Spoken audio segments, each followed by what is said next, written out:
This game brings back some serious A Link to the Past feels, man. I am a fan of RPGs, JRPGs especially. They help me get through my childhood years, and action-adventure games especially were a large part of that stage of my life. Guardian Tales takes what was fun about 90s RPGs and brings it to a new age of gamers in a colorful, satirical, tongue-in-cheek kind of way, and I love it. And before you guys ask, I know this is going to be a question, one of the most important questions, so I'm going to preface the entire video with it. This is a game that has absolutely no autoplay at all. No auto pathing, no auto combat, no auto features. Before we delve any further into the game though, this video is sponsored. If what I said just a moment ago, or if Guardian Tales looks like a game that you'd be interested in trying, you can go ahead and use that link in the description and the pinned comment below to be taken directly to the download of the game. Alright, so before we begin, we're given a small introduction to some of the main characters. We learn that our kingdom is actually currently under attack. We face off against a giant demon, we run away from the demon, we then meet back up with the demon, we fail to escape the demon, and then we end up all alone in a forest. And thus begins our journey, right? Immediately, you will recognize the kind of game this is. You play the game from an overhead perspective, moving vertically, horizontally, and even diagonally around the field using the D-pad, something that I have not seen used in many a moon. Most of the environment is actually fully interactive, meaning that you're capable of lifting, moving, braking, activating, and engaging with much of your surroundings. This all plays a pivotal role in the game, as Guardian Tales, while yes,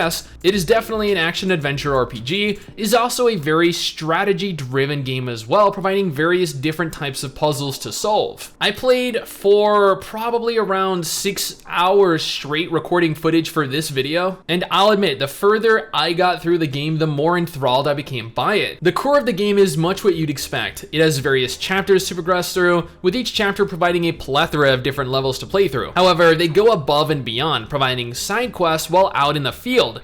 Side quests that actually unlock entirely new areas to explore, provide new gear or new characters, and are easily missed. This is something that I have not seen done before, and I've played hundreds of mobile games over the last year, and this is a level of depth that I find is sorely missing from the genre. Instead of running through small linear zones, instead of auto battling and auto pathing, Guardian Tales has you take the time to explore and actually play the game completely. The various maps you come across are also aesthetically varied. Speaking of the maps though, or rather speaking of the graphics in general, this game looks great. I have played a couple mobile RPGs that genuinely look good, like that I can say look really good, and I can happily make the claim that this is one of them. Running around the forests, in the towns, heck, even my own flying castle looked incredible. Yeah, you actually get your own flying castle that you can construct buildings in, and most importantly, see all your recruited heroes wandering around. And they're so adorable. But all of that is meaningless if the combat sucks, right? The combat is an integral part of what makes every game worth playing after all. Combat in Guardian Tales is not complicated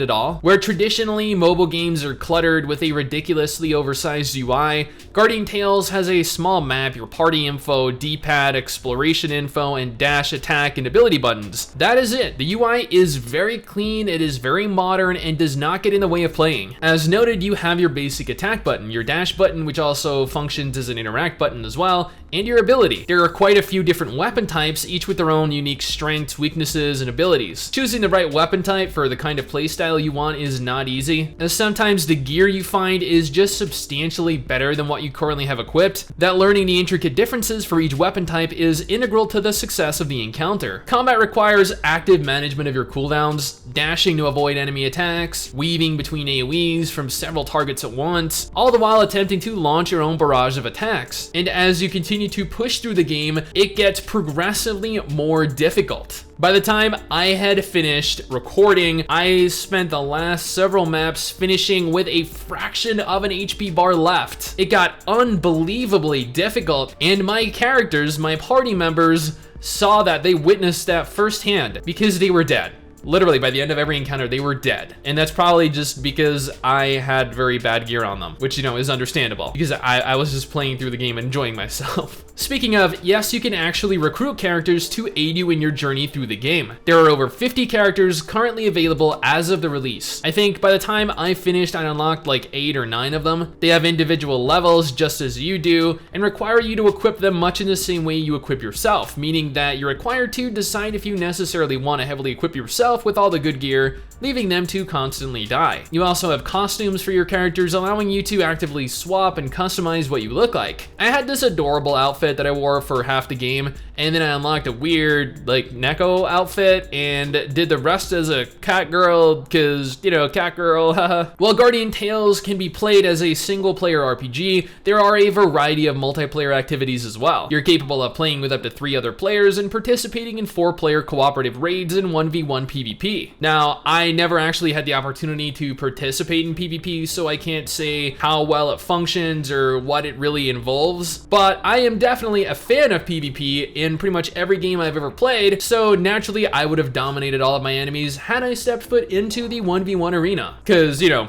I'm me, and I'm awesome. There's also guild functionality, allowing guilds to create and manage their own guild houses. These can be customized and actually allow players to walk around in real time with all the other guild members. Overall, I had a lot of fun in Guardian Tales. I did not think that I would have as much fun as I did, but I can safely say that this is a much higher quality game than I would have ever expected. The incredibly fun storyline, the sheer amount of content to do, both in the form of main quests and side quests, the tower, dungeons, and other features, the levels, the combat, the sheer depth of the game. This is a game that I will definitely continue my adventures through, as it is honestly something that I've wanted to see in game for a long while now. Again, if this does interest you, you can go ahead and use that link in the description and the pinned comment below. It'll take you directly to the download of the game, and you can jump right in and experience this all yourself. But that's just my opinion, my impressions of the game. What do you guys think? I know a lot of you guys have actually been asking me to cover this. I have seen it both on the main channel and the mobile channel, so I'm assuming you guys are excited too, right? Either way, let me know down in the comments below and let's talk about it. Anyway guys, that is it for me. Thanks for watching. Hopefully you enjoyed the video. Don't forget to subscribe for more content like this, and I'll see you all next time. Peace. Someday soon I'm gonna make it. Yeah, all hard work's gonna be worth it. Ooh.